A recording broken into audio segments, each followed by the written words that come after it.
Welcome back to the Redlining Podcast. It's a podcast that talks about music, events, and the culture that surrounds it. To my right is the one, the only. He's a DJ. He's also a very big English football supporter. A warm and welcome bonjour to Richard Parker. Fuck you very much. And sitting across from us on the hot seat, we've got Andy Meek. He is a club owner of InkBar and the brand new Mothership. Yeah, and the yacht club in Raglan.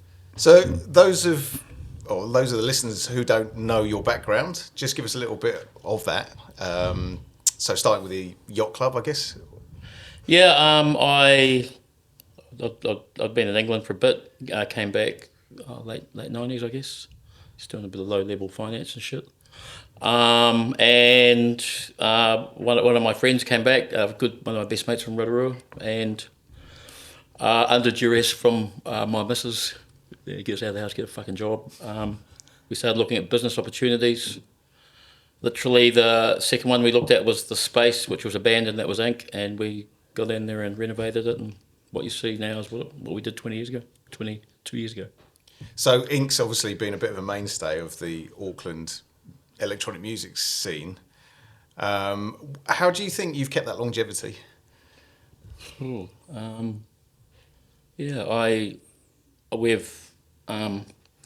had a bit of a false start at the beginning.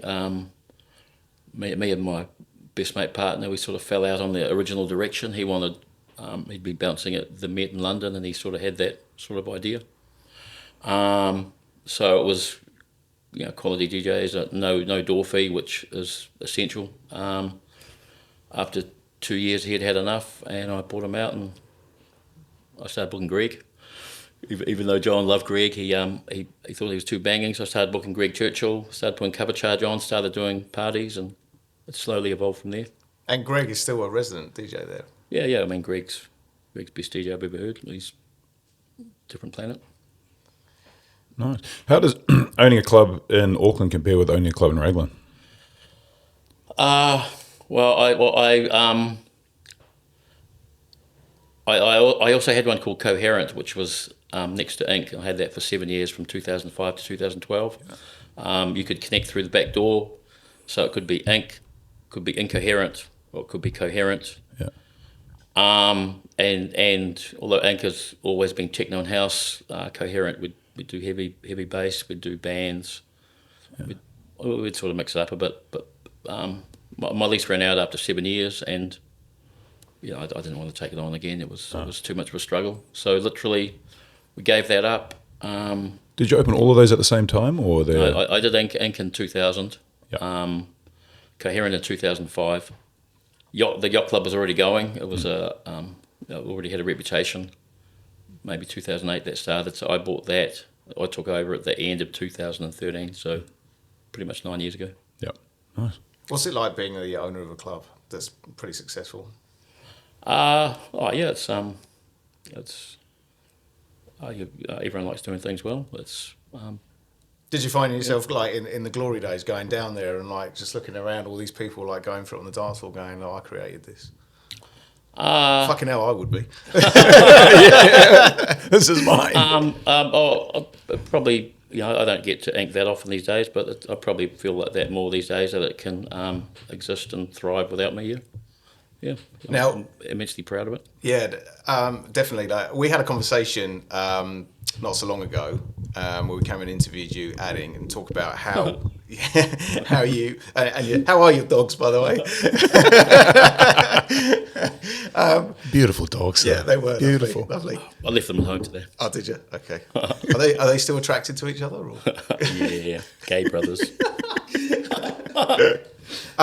I've lost my... Oh, yes, that's right. I do have got the image Gay of the brothers. dogs. Oh, fuck, it's in my head. Man, that's not good, is it? That's not good. Okay. So, we came down and talked to you as part of our Redlining documentary about the kind of struggles you had with, keeping InkBar open during the lockdowns and then the restrictions. When we finally came out of it, what was your... was it like a feeling of relief? Was it like, you've wasted 2 years? What was your kind of state at that time? I knew it was going to be hard work.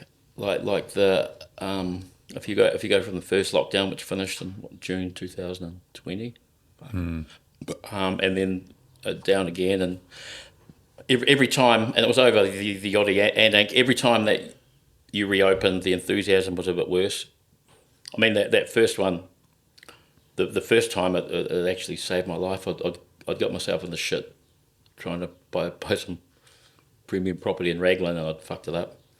I was paying huge interest.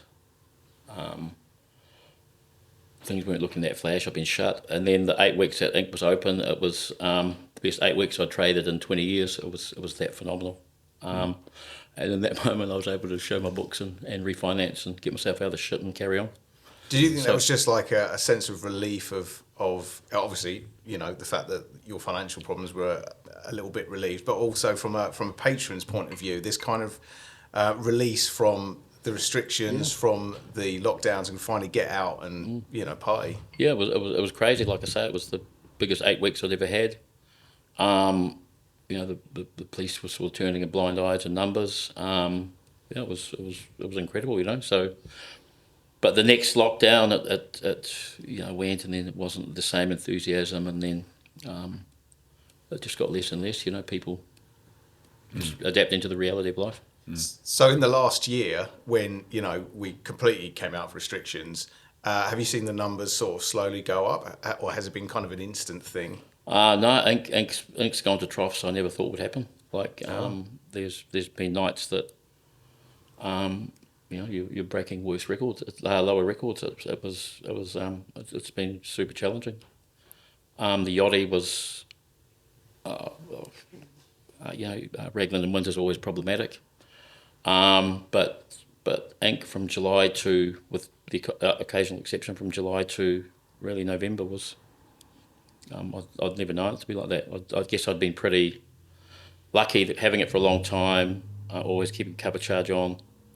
But in a way, I would subsidise the yacht club with Ink, and then that was gone, and I'd committed to the new one. So it's been a pretty challenging 4 or 5 months. Is the yacht club quite a seasonal place? I mean, place like Raglan, summer's booming. Yeah, it is seasonal. It's getting slowly busier over the season starts a bit earlier every year, but it's. I'd say 90% of the nights I lose money, and the 10% that you make money on, you have to make as much as you can. It's challenging, but it's fun. Yeah. Have you not thought of going, I can't be doing with this anymore? I don't. I enjoy what I do. My missus had put me out to work, and I'll fight that till the bitter end. It's not been put out to pasture. No, I mean, it's... I like what I do. I think I'm good at it. I'm probably in the better operators at, I've done probably 4,000 nights, 3,500, 4,000 nights opening my different places. I book everything that goes through. I'm into it. Holy shit! I mean, those figures are quite astounding if you think about it, isn't it? Yeah. So you've only got the three places going now: Ink, the yacht club, and now the Mothership. Yeah. So I had to take a partner on in the Mothership, and that sort of saved me as well. Yeah. Yeah. So what was the thinking about going in and purchasing the Mothership? You've just come out of a pandemic. You say that Ink's numbers are dwindling a little bit, and yet here comes an opportunity to invest in another place. I don't think it's a secret that I've had problems with my landlords in Raglan. People know that there's been major issues there, that they've been wanting to get rid of me, that I've pushed back, that I haven't let them steal my business like they've stolen others. The guy who controls the company that runs the yacht club, he bought the building that Ink was in June 2020. Was that a coincidence? No, fuck no. First thing he did was tell one of my staff in Raglan that, tell Andy I bought his building. I hadn't spoken to him in 3 years. Well, what's his motivation? I don't talk to him. There's a history of fucking people. Was it like a Raglan mafia or something? Yeah, there is. Yeah. He runs a company called Raglan Roast. So he bought it. He bought it, and he transferred it to the company. In October 2020, couple of my friends came to me just going, he's telling people in public he's going to bankrupt me and take my house. But this is just confirmation of shit that's been happening really since 2015. Yeah, but you're still going strong though. Yeah, well, it's cost me a lot to keep the yacht club open. Yeah. But this fuck isn't. I'm not letting him steal 20 years of my life. You're going to beat it. But, You're going to beat it. Yeah. Yeah. Well, I mean that was sort of one of the reasons why I sort of looked at the Mothership. My sort of ambitions and what I wanted the yacht club to be, I was never going to be able to do it. Mm. So when COVID hit on the first wave, there was a fund made available for music venues. So for the yachty, if you haven't been to the yacht club, the buildings are shitter. But I've soundproofed it. It's amazing what it is, but small. But we've got an incredible outdoor space which I fought really hard to keep. It's amazing. So when the COVID recovery fund came in, like I got 50k plus for the yachty, and it had to be spent on infrastructure. So right. Yeah. And it was cool because it's hard keeping things going. I think something like that, obviously reputation is everything, and the yacht club's got a massive reputation for obviously for being the venue out in Raglan that people want to play. Internationals go and play, and especially in the summer, just being a really nice place to go. Yeah. Well, this outdoor space. So I got funding to concrete the outside. It's just shit at the moment. This is all stuff that my landlord should have been doing, and they'd been promising to do it, to concrete an area like. So you're paying? Are you funding this? No, it was in the COVID recovery. Oh, okay, yeah. So it was to concrete that. It was to put fixed points on the buildings around, and have a marquee, the best in the world, all the festivals that you could put up to those fixed points, and you have 3 poles in the middle, which you get your fall on. And it was to put some extra toilets in, because toilets in the yachty are just shit. Literally. Yeah. Well, to use the urinal, you have to walk past the woman's toilet corridor. I mean, how shit is that? But my landlords won't fix it. Yeah. So I got COVID funding that covered all that. Yeah. And even though I only used the yacht club from 5 o'clock onwards, and the Raglan roast business is there that would have the benefit of this the rest of the time, they just refused to do it. So it was like, fuck, what do you do? You I'd already started doing our outdoor gigs. Our Sunday sessions are fucking amazing. And we go outside till 5 and then inside from 10. But I'd started like maybe once or twice a year doing really good bands outside. Yeah. Really, like building a stage, bringing a stage in, putting a PA in, keeping into my noise management and finishing by 10. And you could see the potential, but you couldn't book this too far in advance because you were dependent on the weather. So to get my cover in, you throw the weather out and you can sell your 400 or 500 tickets and you can go for it. And if I'd moved my noise management plan to 11 in line with the council restrictions, then you could have bands and that outside to 11. So it was an idea that it was doable, it was paid for, it would have been incredible. Yeah. You say it would have been, so is it? Yeah, the landlords just refused to do it. I mean, some of the landlord structure is one guy owes 50%. He's a lawyer, a property developer. It's just play to him. He was in stuff a few years ago, spending $15 million to put power lines underground. First contact I had with him, he was like, Andy, the business with the NBR has considerably undervalued my net worth. I should be in there right at the top. Fucking idiot.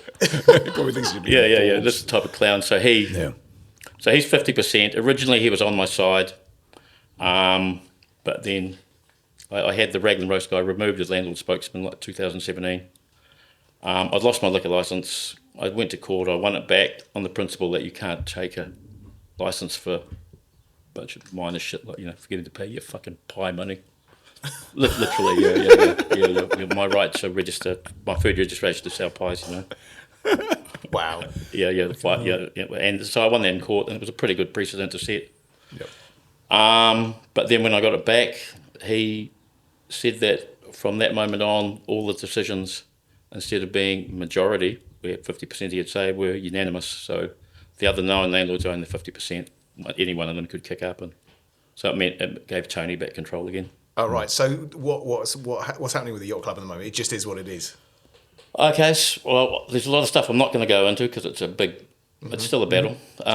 But for my automatic right of renewal should have been, I tried to exercise it in October 2020. Yeah. Landlords refused to exercise it. They just presumed they could throw me out. They've set up a competing music venue on my boundary. Competing what, sorry? A competing music venue called The Yard on my boundary, Yep. like on the outdoor space. Yep. 2 of the landlords are partners in it. The other 2 people are people that in the music industry, but Yeah. so I have a competing music venue funded by my landlords, subsidising their rent. What's that like? Oh, it's just open walk. I'm not going to put up with that fucking shit. Yeah. Yeah. Fair enough. Yeah. What do you do? And there's the same landlord who bought the Ink building. So buys the Ink building. What? Yeah. Bought the Ink building June 2020. So this year, just after we saw you, actually, we literally the front of the building fell off. Oh. Yeah. So I got. In fact, it had happened because my builder was in there when we did the last interview. Yeah. So I contacted this guy, asked him to fix it. No answer. So I had to do it myself. So I spent $21,000 getting the building repaired so it could get a warrant of fitness. Otherwise, it wouldn't have got a warrant of fitness. Now, does that come out of your own pocket? No, I just didn't pay rent. Fair enough. Okay. So my builder's been through since then, and there's the same thing's going to happen next year. There's another considerable amount. So I haven't paid rent since July, or maybe August now. Yeah. So where's that going? I just put it aside, I mean. So, Andy, now you have the Mothership. Please tell me you don't have the same landlord. So It's worse. So I've gone from these odious fucks being as bad as you can imagine. Like I paid full rent all through COVID, like 40 weeks. Yeah. Like they really tried to screw you. Yep. To probably the best. So my new landlord is a ginormous pre-op transsexual that lives in Sydney. Gave the previous owner like heaps of rent discounts in COVID. We've already asked for 1 or 2 when things have been tough, and is fully supportive of everything you do. So I've gone from like having the worst set of scumbags on one hand to like really amazing supportive person that's 100% what you do. And a really good mate of Bevan Keys. Went to school with Bevan Keys. Right, there you go. Obviously helps. Yeah. So, is that a bit strange? Because almost when you've got a landlord that is so supportive, and he's probably saying yes to most things that you want to say, are you almost sort of like, are you sure? Because I've been dealing with, Well, I mean, the Yachty's cool because we make it cool. I've soundproofed inside, but it could have been amazing. It could have been fucking amazing, with this outdoor thing, moving around, just making little things, making things that make people feel safer. It could have been fucking incredible. But it was never going to happen, and I strive to do the best I can with these things, and it was, I thought I was going to win, but it's like, man, maybe you don't win. Maybe these fucks do. Maybe this fuck does. I still struggle to find out what their motivation is. Is it just purely to get rid of you? The Raglan Roast guy set it up as a private members club called Yacht stands for You Owe Tony. Right. It was a private members club in Raglan. As I pointed out to him, it was probably as ridiculous as a gentleman's club, which evidently it was. I thought that was roast, because that would be an appropriate name, wouldn't it? Yeah, it would. For private members. Yeah. Roast. So it was going to be shut down by Webb the lawyer, a family, and evidently Tony begged the Coddingtons, very prominent music family, and a Coddington's dad, and Rags. Cods took it over. Family ran it for 4 or 5 years, and then they just wanted to sell it. They wanted someone like me to take over who could push it to where they wanted. And from what I gather, Tony just expected to get it at a bargain. So this is what I gather. But that he just presumed that he could get it, and when it was too expensive, like I paid good coin for it, that he just thinks he can take it back. Fair enough. Wow. Not to me, it ain't. So how do you keep the positive outlook on this all these situations? Do you just keep opening up new places in Auckland, or like why do you do it? No, I mean it was you know, I mean the pressure's quite intense. I'm only going into a little bit of it here. It's been quite intense, and it was I don't know. It was like maybe I am going to lose 20 years worth of work. And I heard that I saw that Impala hadn't opened. I'd only been there once, and I actually thought the bar was in the middle of the dance floor, you know, so I had no idea. But I just sort of, I'd had a I don't know, like things. I just drove up and had a look. And I was pretty surprised with what I saw. Like I could see the potential of things were changed around. And on the way back, I called into Rags. I called in to see my mate Pat Hawkins from State of Mind. I talked to him about what I thought, what I saw, what it could be. He got interested. You know, we go way back. You know, he's one people I trust more than anyone. We went back for it. I stayed up, went back for a look the next day, and we just thought it would be a go. But what we both said was we just wanted a really high standard, like the COVID fund that I mentioned before. So money I got for Ink, I got a new PA, you know. But I it takes a while to put these things. So I just took it down to Raglan to start with. And it was transformative, you know, like a brand new PA. And it's not as if my sound systems were bad, but when you put something brand new in, it's like you're deaf fuck like me, you know. It's like you can just sort of see the difference. Yeah. So then the money I had for the yachty, that I had for the outdoor project, which I knew it was. One of the landlords on my side goes, well, you should have told John he lacked testicular fortitude. So he hasn't got any fucking balls. But you know, when you know, it wasn't going to happen, so I bought you moved the Ink one back, bought a new PA, and then it's just incredible listening to, you know, my sound was never bad. People liked it. It was never a problem, but I knew it was way better. It felt better. I was able to put air conditioning back in Ink. And the reality is there's not much money in clubbing. I mean, I've been incredibly lucky with Ink that I haven't had to open midweek, that I can take a little bit of everyone's door, that I run my own nights. But to have to be able to upgrade your sound and upgrade shit, it's so hard, you know. I mean, it's hard enough just keeping doors open, especially with. So this was just, you know, it's sort of, it really changed things. It you know, I mean, I could see the difference in both places. I could feel the difference. So when I was talking to Pat about it, I said, look, if this happens, we go for the best sound, the best possible fucking sound. You know, at the yachty we do all types of genres. We do all types of bands. We try and do everything. You know, it always sounds good. Always sounds really good. And me and Pat were talking, and we sort of wanted it to be like the yacht club on steroids. You know, I mean, it's a big space. It can do 400 comfortably.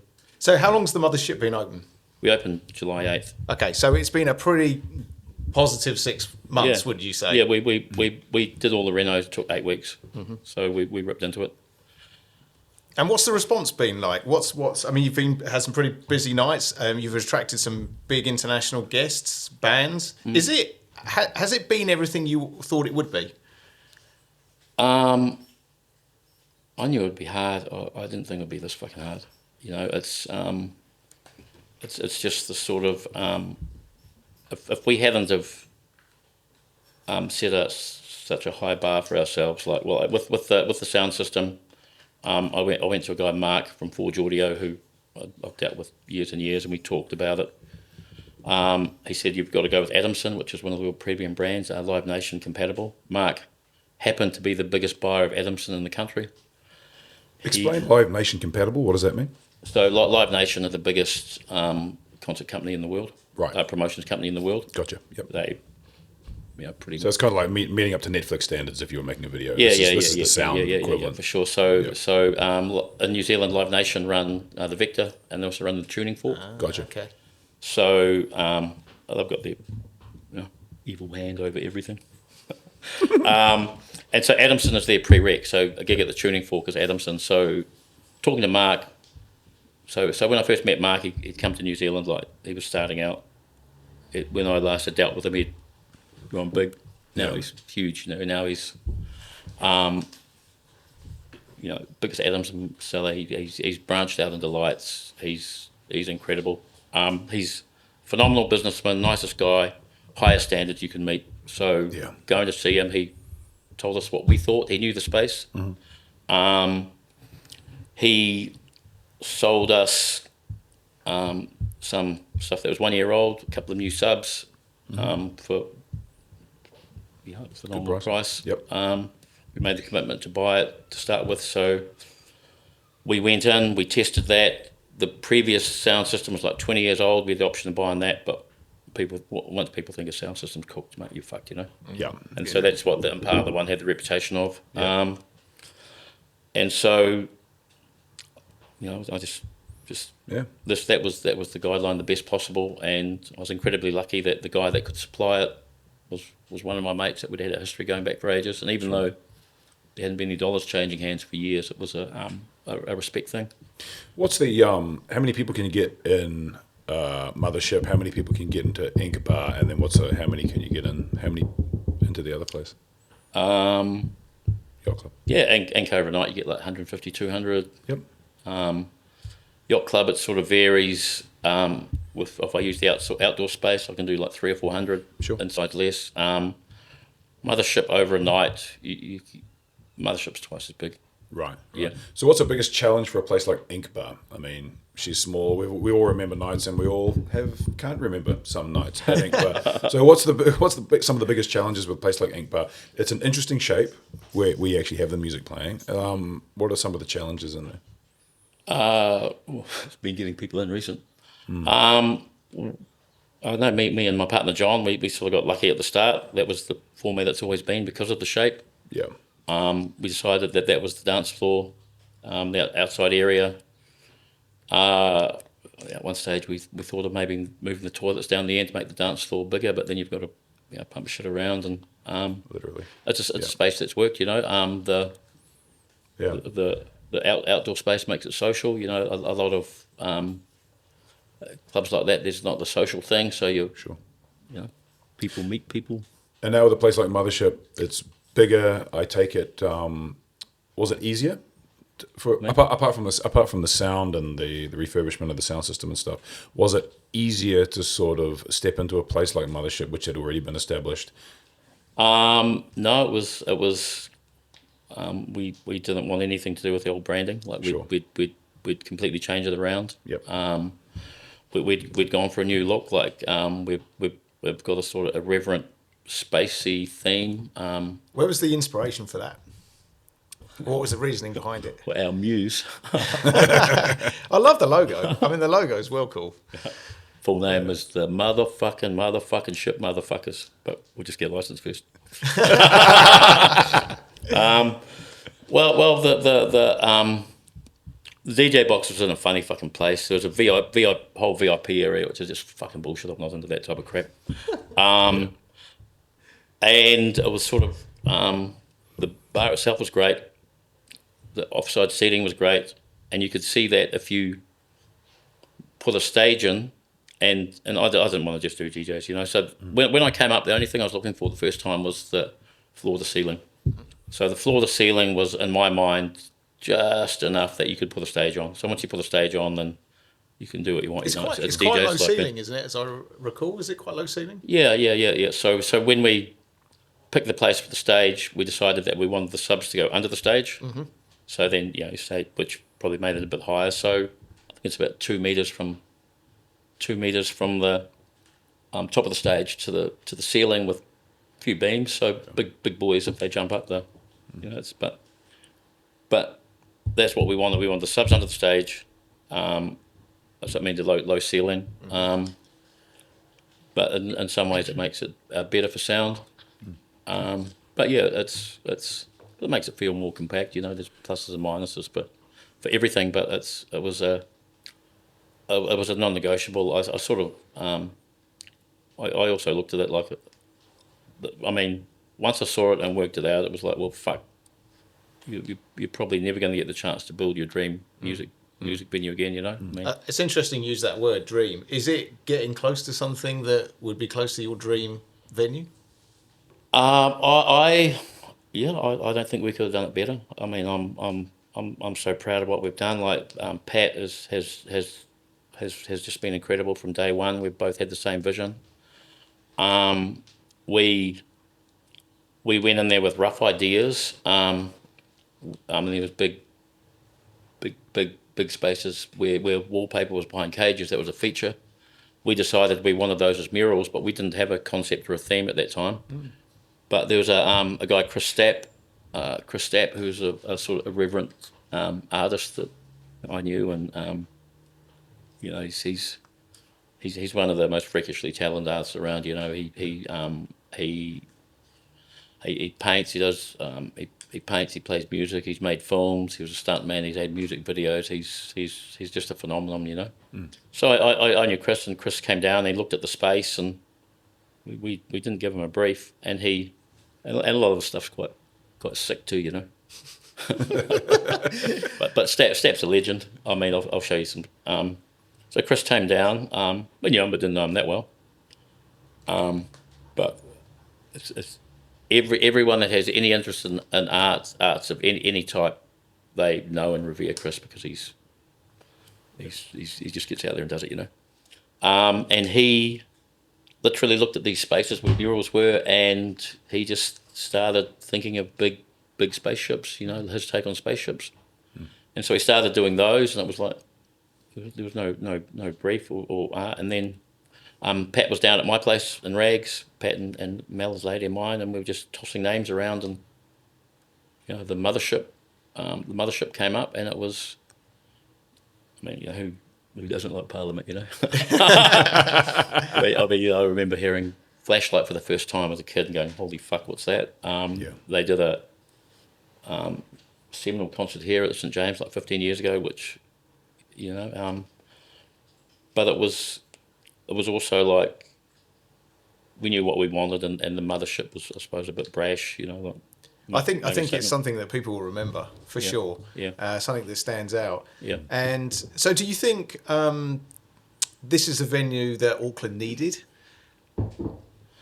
I'd like to hope so. I'd like to hope so. Like they say that the King's Arms, which was a band venue that maybe shut down like 5 years ago, has never been replaced. It's missed. And it's missed. Yeah. I mean, the King's Arms wasn't that fucking flash, I mean, the Garden Bar was cool, but you'd be pushed in. But the music, the quality, the vibe, and something like that's hard to replicate, Yeah. And it always sort of been in the back of my mind, but by the time it shut, I was living in Raglan and then when I came up, it was like, if we get this right, that's what we're sort of hoping to do. But on a scale that we can go from band to live electronic to DJ, and I mean it's ambitious. It's really ambitious, but we're not quite getting the band thing happening yet. But COVID, you have bands, 3 bands is 15 reasons your gig can fuck down. Yeah, I know. It must be difficult having that sort of always in your back of your mind, when you're sort of operating a venue like this, when you're putting gigs on, when you're booking internationals, when you're getting bands down there, all of a sudden everything could grind to a halt because of this one virus. Yeah. It has been a thing, We've had nights impacted, but we haven't had to shut anything down. That's from a performer point of view. From an audience point of view, what do you do? Well, if you I haven't think got it, don't come out. Yeah, I think I don't think there'll be any lockdowns or anything anymore. But it's all down to public health now. Yeah, exactly. Too close to an election. Yeah. Well,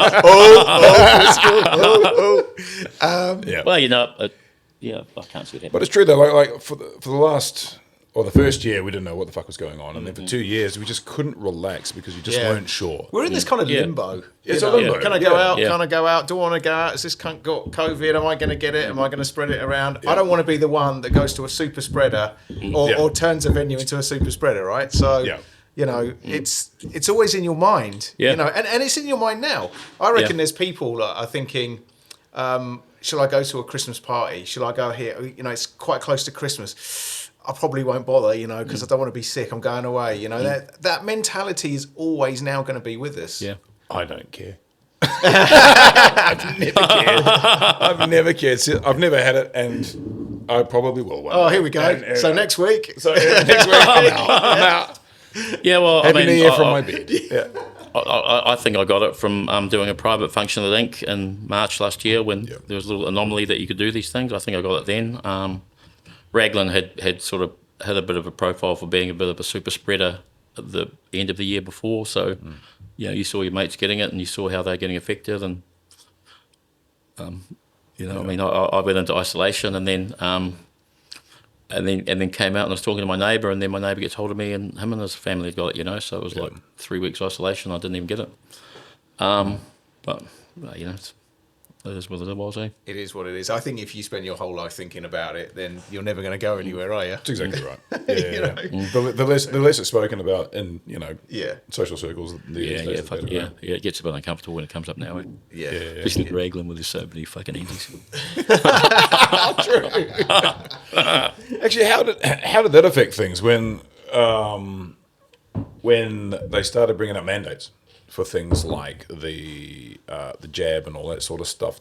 Did that make things awkward, like for staff, for allowing people into your venues, or were you a bit more relaxed on it? Or well, when things were not pretty lax up until there was no, all of a sudden, like roughly this time last year, when Auckland got let out, from memory, there were no restrictions until then.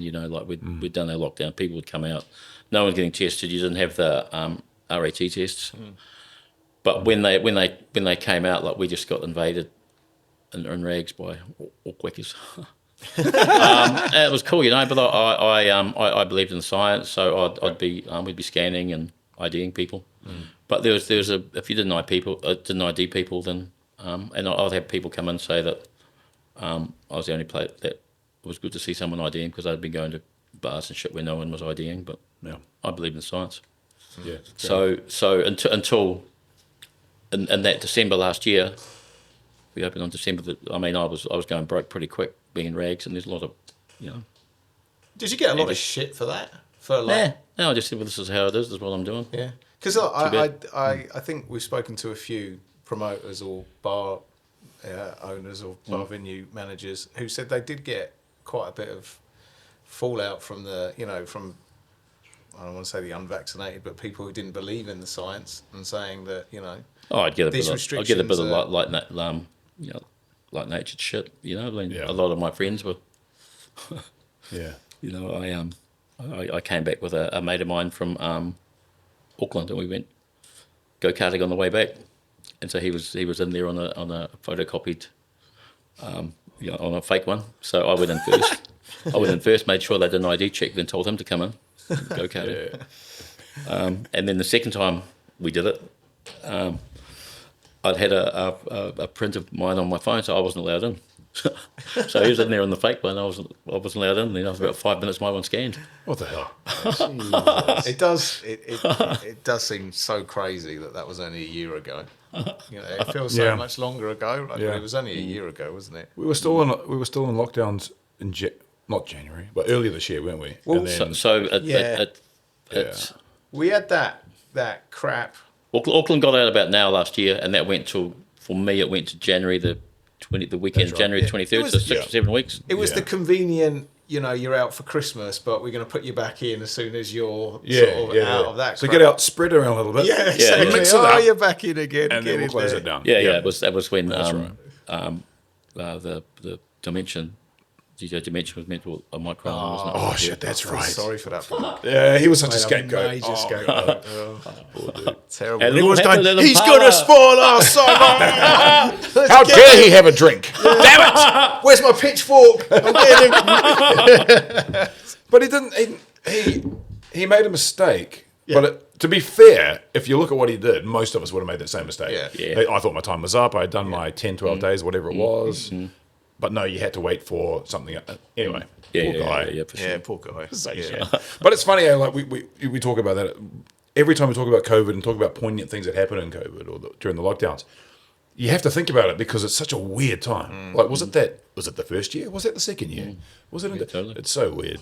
I'll tell you what the funny thing is. It's not funny, but the thing that I remember is that when it initially hit, and you heard people going, this could last 2 years, and you're like, nah. This is 6 weeks and we're sweet. And then you're like 2 years later and you go, shit, it did last 2 years. Have we had 2 years yet? Yeah, we have. And it's still going on. Yeah. Oh god, it's funny.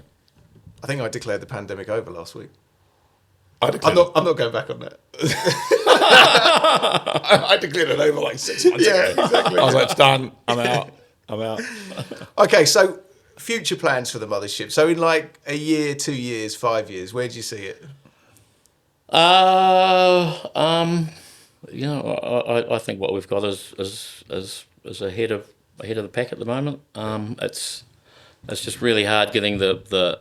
I mean, it's there's a lot of competition out there. There's a lot of gigs on, a lot of big gigs. Apart from gigs, what competition do you have? Like you're an established venue, and you're locked in. You can't go anywhere, and you're open every Friday, Saturday. Yeah.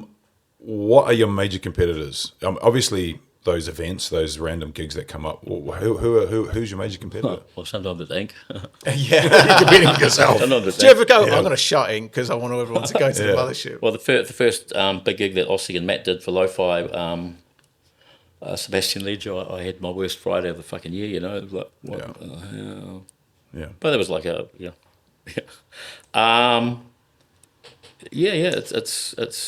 one of the biggest. There's a lot on, man. There's cost of living's going up, and rightly so. Maybe socialising's a little bit less of a priority.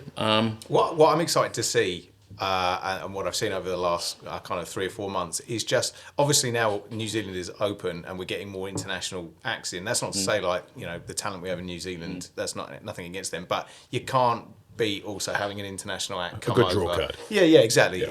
And then getting good New Zealand support to support that international.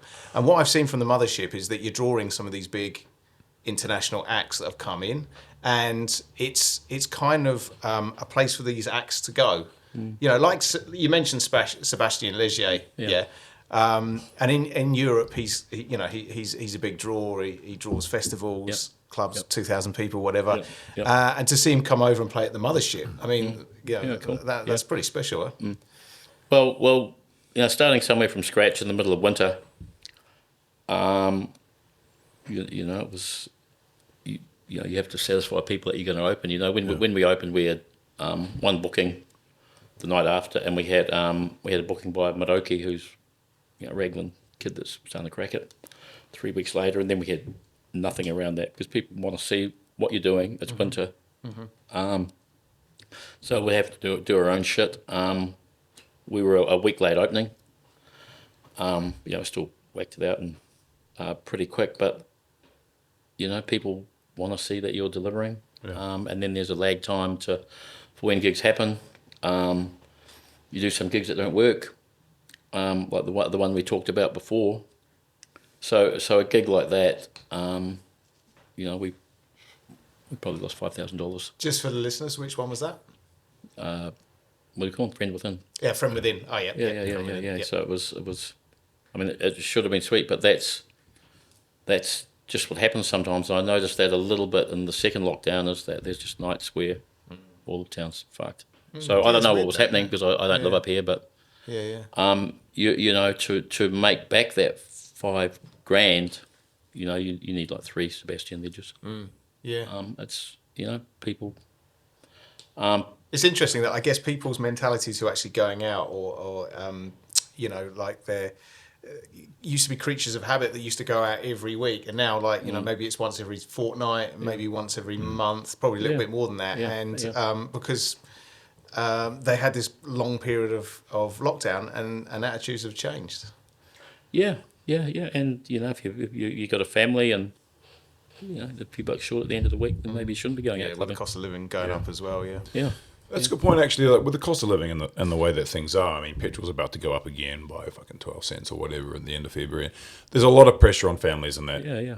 How do you calculate the value of what you provide? How do you calculate the door costs? How do you calculate alcohol costs? I mean, obviously, alcohol prices are going up as well, so you've got to stay on top of that.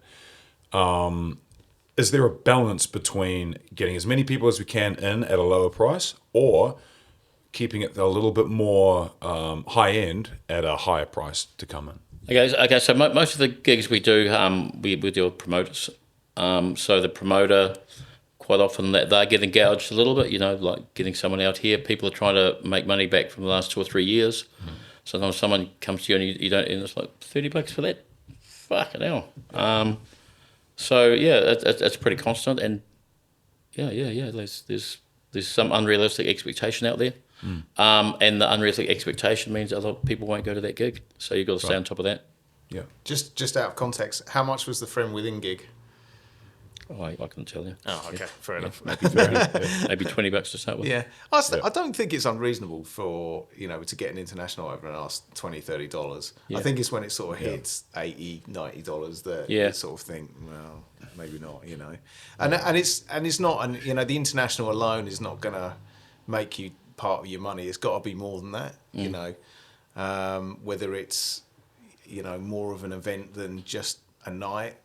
Maybe there's a theme going on. You know, maybe it's a bondage party or something. I don't know. Yeah. Why not? Sure. Well, you know, I'd go. who knows? Yeah. But there's you know, there's you know, people, you know, so there was a party that got mentioned that had been held down at Shed 10 for a while. So they'd had the band Leisure. So they had 2 years ago the Leisure DJs that got 2,000 people. Year after the Leisure DJs, 2,500 people. This year they had Leisure Play, 200 people. Bang! That's everyone involved with that is probably out of the game now. Yeah. Because hits like that are unsustainable. I mean, you know, you take a hit on a gig, it might take 5 to get it back. Okay, so that's a really good, interesting thing you said there. So what I want to know is what kind of a person would get into this kind of gig? What kind of a person does it take to run a venue, to you know, be in the game for 20, 25 years that you've been? Someone who just doesn't want to do another job. I don't know. Like, you know, I mean, I've made a couple of lucky calls in my life with buying houses and shit. So, I've got a wife that's got a pretty well paid job. You know, I don't need to make huge bucks. You know, it's So it's a passion. You got a passion for it. I've used my own money to do shit. You know, I like doing it. And the Mothership was really me trying to, and Pat trying to build our perfect music venue within the constraints of what we had. And fucking that opportunity's not going to come again. You know, so you just have to go for it. So after the I would have kicked myself forever if I hadn't. Yeah. Oh, nice. And even though it's still a struggle, but inland revenue can wait. Well, I thought now they're taking Life is short, inland revenue can wait. That's a great tagline. I like that. But it's you know, I'm lucky enough to sort of make a living from it, and like at the end of the day, What are the stories everything like? I need in life. Yeah. What are the stories like? You must have some good yarns. I'm not necessarily asking for your answer, but feel free to spill some if you like. Like it is one of those things. It's a real lifestyle, and you can certainly meet some interesting characters and have some interesting experiences. What are some of the things that? Yeah. I mean, I've been lucky enough to meet a lot of people that I respected and become my friends. You know, I mean, fucking Greg ended up marrying my best female friend. You know, so I don't know. It's you meet people who you respect, meet people who you think you respect that you maybe don't respect. I think I'm lucky to be able to do it. So would you ever? What would be the next? So the Mothership, like that's another tick. What would be the next stage for you? Have you got any aspirations to maybe like push it a bit further and go, right, I'm going to make, the New Zealand version of Glastonbury or something? It's I Do it in a paddock right next to Raglan Roast where they do this. They'd love it.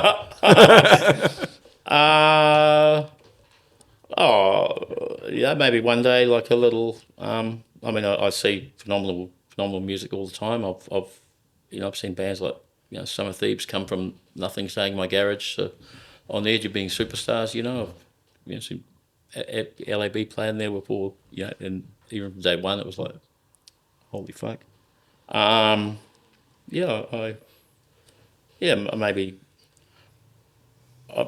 I thought of things like that a bit more before COVID, but it's just getting balanced, and I don't like borrowing money. I like, if I lose my own money, then fucking too bad, But no, my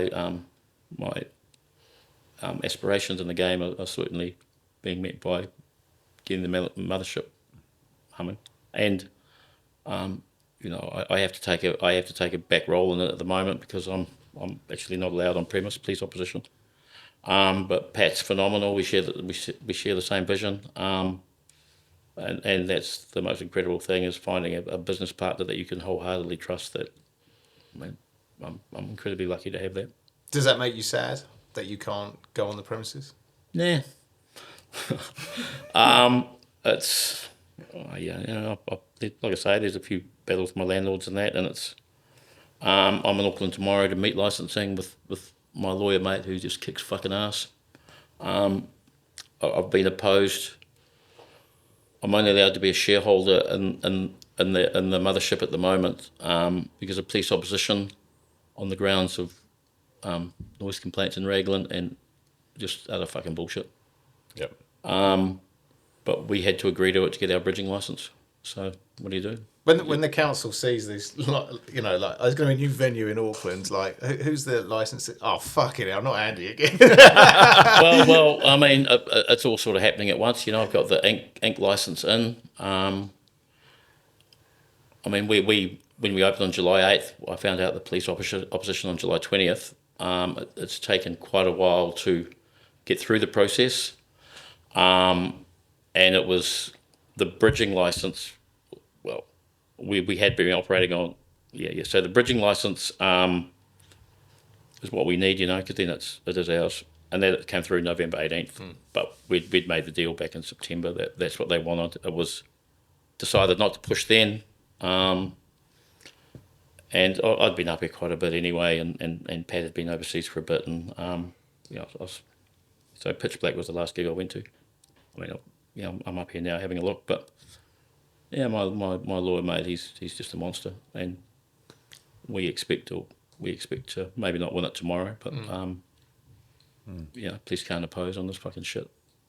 They're opposing my manager's license in Raglan at the moment, and it's just, what do you fucking do?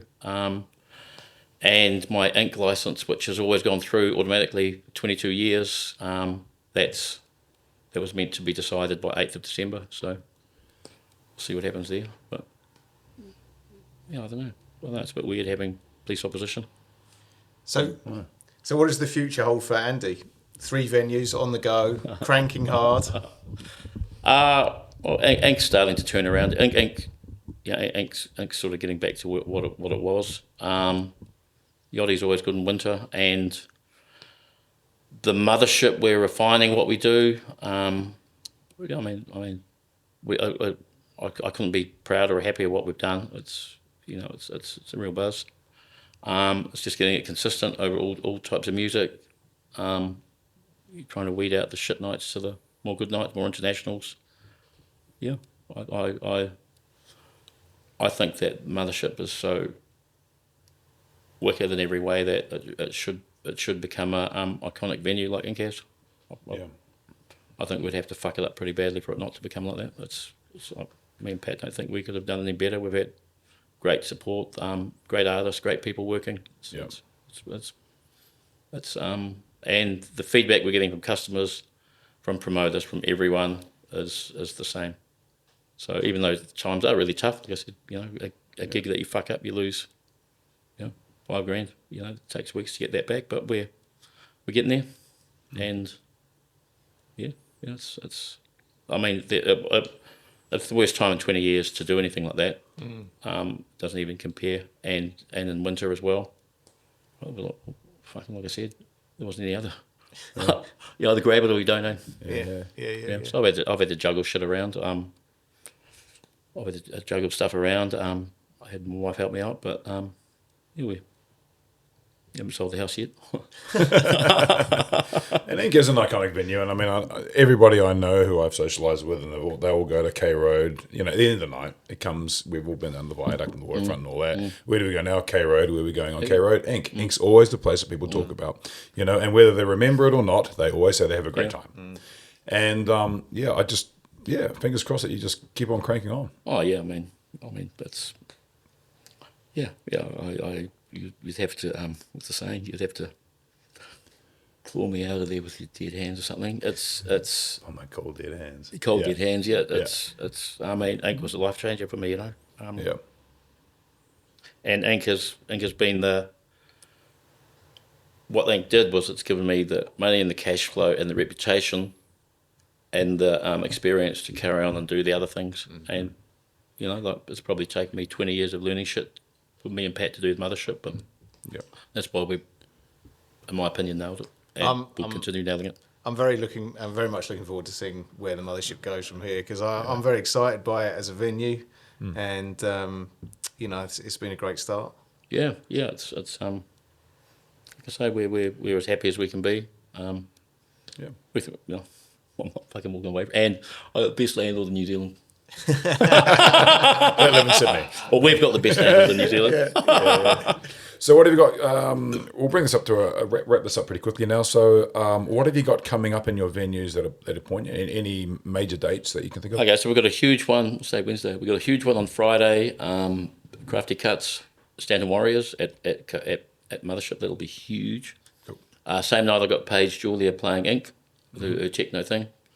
Well, Genesis, then Paige doing a drum bass night Saturday. Yep. So getting it, and then we got State of Mind Christmas do the last Friday before Christmas. Pat being State of Mind, that'll be big. We've got some good bands coming through. We're starting to pick up some of the Cincinnati bands at the 500 person level. Starting to get promoters like Eccles and that, big boys putting their shit in. Nice. But every promoter, I mean, I'll have these links anyway from the Yachty. But every promoter that puts shit in loves to come back, even if they fuck it up or not. It's we want to be doing top end, so it's a logical assumption that with Pat being my partner, we'll be getting all the top Kiwi drum bass, the upbeats, the Alex Perez, obviously State of Mind, Flow at Us. But it's we want to be varied. We got the world's best Pantera tribute band playing in April. What? Hey, really? It's amazing. Yeah, holy shit! We'll be there. Oh my god, we're going to be there. Holy shit! Yeah, but it's my god. It's Pantera, and I think Metallica one too. And it's like bogans drink piss. Oh man, I used to listen to Pantera when I was 16. Really? Yeah. I've never been into metal. My jam. I went to the gig here at the town hall, and they have a sign outside, and the chick going, no knife, no guns, no knuckle dusters, no knife, no guns. And we got a fucking American accent. They had one of the greatest album covers. I think it was on Vulgar Display of Power, where it was just a guy being punched in the face. Yeah. Brilliant. That's all you need for an album cover, just a guy being punched in the face. I miss the days when they put a lot of effort into album covers and even music videos. Now it's just like, as many hits, it's quantity, not quality. Yeah. Oh, mate. But we're trying to get it happening that we do bands before 11 and then get DJs afterwards. You know, there's a lot of bands that, you know, we need 250 people a night to sort of be breaking even. You know, a lot of bands that's not happening, but we're trying to get the 2 nights things happening at one. Yep. We're ambitious. We try things. Some things work, some things don't. Yep. But we've found good people to work with doing local shit, and getting into our diary next week. It's next year. It's a lot of heavy good acts over a lot of variety of music. You know, live, electronic. Yeah. Yeah, it's pretty cool to be seeing what you sort of hoping would happen. Yeah. And you feeling positive about 2023? Can we push if I can along? get through the last fucking year, then man, if I can get through the last winter, and be where we are now, then I can't imagine things being any worse than what they has been. No. Yeah, all good. Well, to you, Andy Meek. Well done. Cool, thank you. We'll get there. Cheers. Yep. It's moving forward and that's fun. kissing all the rest of it. Yeah. Gone in the past. Yeah. Thanks, man. We're good. Cool.